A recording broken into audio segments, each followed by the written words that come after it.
इस वीडियो को देखने वाले सभी विद्यार्थियों को इस चैनल की तरफ से शुभकामनाएं।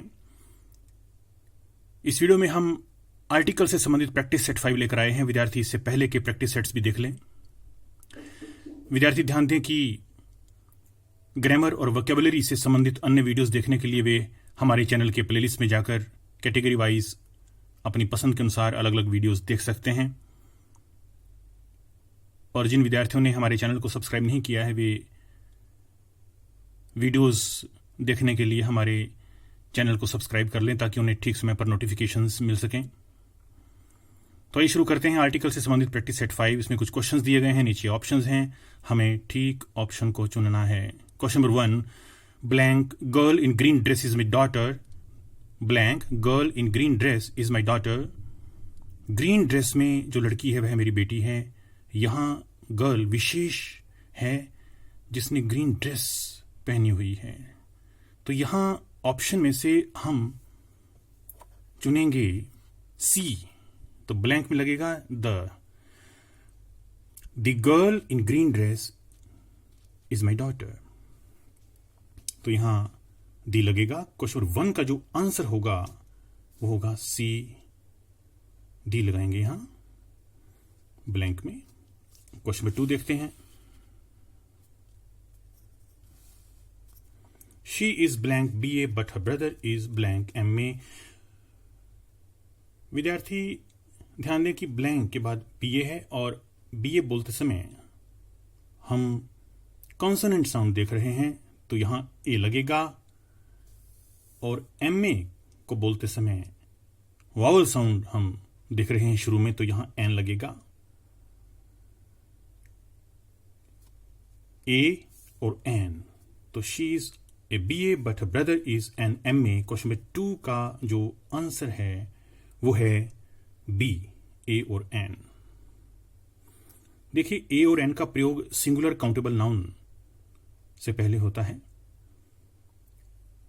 और नाउन को बोलते समय यदि स्वर की आवाज है, वावल साउंड है तो N लगता है और कॉन्सोनेंट साउंड है तो A लगता है।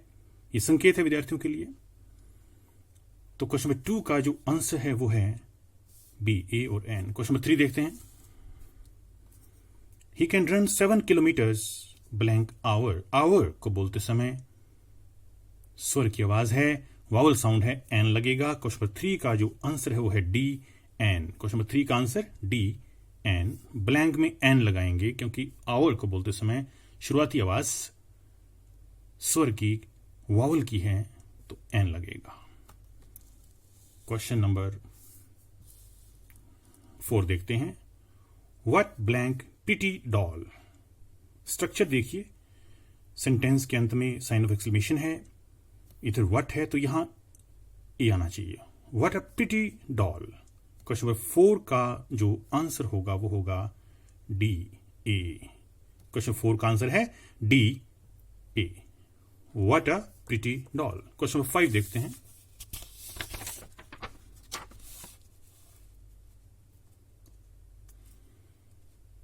I have no interest in blank physics। Blank में क्वेश्चन 5 ब्लैंक में हम कोई आर्टिकल नहीं लगाएंगे। नो आर्टिकल रिक्वायर्ड, यहां कोई आर्टिकल नहीं आएगा क्योंकि विषयों यानी सब्जेक्ट से पहले आर्टिकल नहीं लगता। तो क्वेश्चन 5 का जो आंसर है वो है C, no article required. Subject विषय से पहले आर्टिकल नहीं लगता। क्वेश्चन 5 का आंसर है C, no article required. Question number 6 देखते हैं।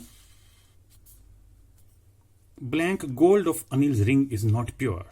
अनिल की अंगूठी का सोना प्योर नहीं है। अब ये सोना विशेष हो गया है अनिल की अंगूठी का तो यहां ब्लैंक में द लगेगा।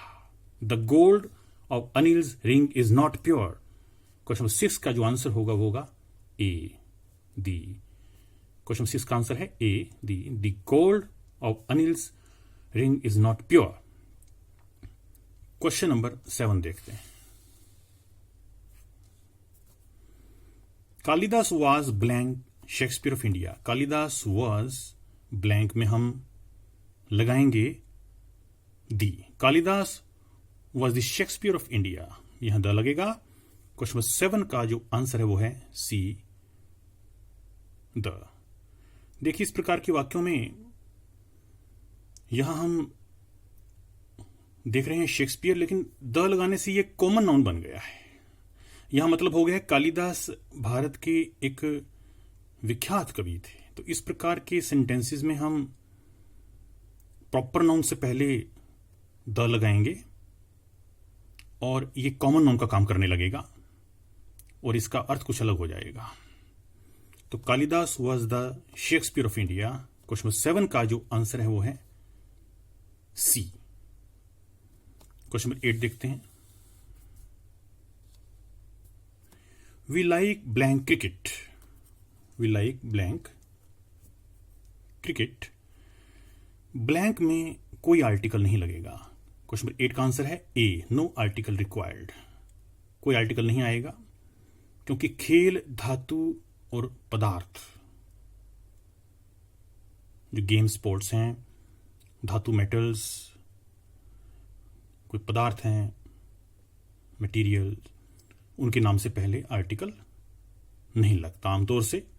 तो वी लाइक क्रिकेट, यहां कोई आर्टिकल नहीं आएगा। क्वेश्चन नंबर 8 का आंसर है ए, नो आर्टिकल रिक्वायर्ड, क्योंकि खेल, धातु और पदार्थ, इनके नाम से पहले आर्टिकल नहीं लगता। क्वेश्चन नंबर 9 देखते हैं।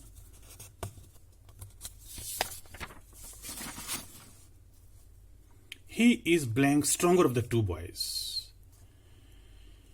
क्वेश्चन नंबर 9 का जो आंसर है वो है C, the. He is the stronger of the two boys. देखिए, वाक्य का स्ट्रक्चर देखिए, यहां कंपैरेटिव डिग्री है एडजेक्टिव की, फिर ऑफ द टू है। तो इस प्रकार के स्ट्रक्चर में, यानी जब कंपैरेटिव डिग्री और उसके बाद ऑफ द टू आया हो, तो हमें इस कंपैरेटिव डिग्री ऑफ एडजेक्टिव से पहले द लगाना पड़ेगा, क्योंकि ये चुनाव, सिलेक्शन का एक भाव देता है। यहां सिलेक्शन पता लगता है कि दोनों लड़कों में से वह ज्यादा स्ट्रांग है, मजबूत है। तो यहां द लगेगा क्योंकि संकेत है कंपैरेटिव डिग्री ऑफ एडजेक्टिव और उसके बाद ऑफ द टू है, तो यहां द लगाना पड़ेगा इस प्रकार के स्ट्रक्चर में। क्वेश्चन नंबर 9 का जो आंसर है वो है C, the. He is the stronger of the two boys. Question number 10 देखते हैं। Blank Mahabharata is a religious book. Question number 10 का आंसर है D, the Mahabharata is a religious book. पवित्र पुस्तकों के नाम से पहले द लगता है, यहां द लगेगा। क्वेश्चन नंबर 10 का आंसर है D, the. Question number 11, it is blank unique opportunity. यहां ब्लैंक में ए लगेगा। क्वेश्चन नंबर 11 का आंसर है C, a. It is a unique opportunity. Unique को बोलने में य की साउंड हम देख रहे हैं, यह कॉन्सोनेंट साउंड है, यहां ए लगेगा। It is a unique opportunity. Question 11 का आंसर है सी, ए। क्वेश्चन नंबर 12 देखते हैं। I met him blank year ago. हमें ईयर से पहले ब्लैंक में ठीक ऑप्शन लगाना है। क्वेश्चन नंबर 12 का जो आंसर होगा वो होगा A, a. I met him a year ago. देखिए, ये ईयर नहीं है, ईयर है, YEAR। यहां साउंड य की आ रही है, ईयर। ध्यान से देखिए, तो पहले य की साउंड है, ईयर। एक प्रकार से लिखने में, अगर हिंदी में लिख के देखें हम संकेत के रूप में, बोलें या लिखें, तो हम य साउंड हम देखेंगे, ईयर। आई मेट हिम, और य क्या होता है, कॉन्सोनेंट साउंड होती है, इसलिए यहां ए लगेगा। ध्यान दें विद्यार्थी, ये ईयर नहीं है, ईयर है, ईयर। तो ए लगाएंगे कॉन्सोनेंट साउंड को ध्यान में रखते हुए, आरंभिक आवाज sound. I met him a year ago. Question 12 का आंसर है ए, ए। तो ये कुछ क्वेश्चंस हमने आपके सामने रखे। विद्यार्थी पिछले प्रैक्टिस सेट्स भी देख लें। ये प्रैक्टिस सेट 5 था, और पीछे के सेट्स भी देख लें, और जो संकेत और नियम उत्तर बताए गए हैं उनको नोट कर लें। मैंने यहाँ कुछ संकेत दिए हैं, बाकी संकेत आपको पिछले वीडियोज़ में मिल जाएंगे, आर्टिकल से संबंधित वीडियोज़ में। And thank you for watching this video.